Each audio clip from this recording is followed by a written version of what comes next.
Here we have an absolutely gorgeous 2.6 carat, 8.72 millimeter chocolate brown diamond.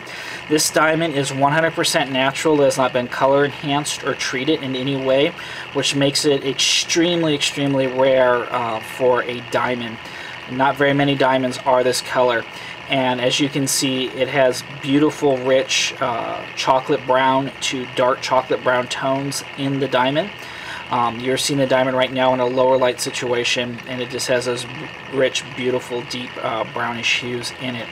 This diamond is not without its imperfections. It does have some surface pitting on the table and to the side of the table, but that is naturally occurring and is only visible at very, very close distance. At arm length, it is impossible to see the pitting on the stone.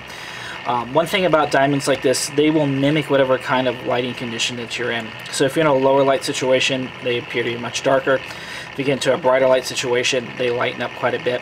And I'll demonstrate that to you right now by putting quite a bit more light onto it. It goes from almost a dark chocolate to a milk chocolate color based upon the light that you're in.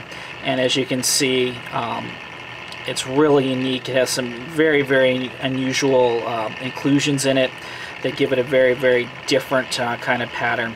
So if you're looking for a diamond that is just truly one of a kind and really unique, this is a beautiful ring to choose.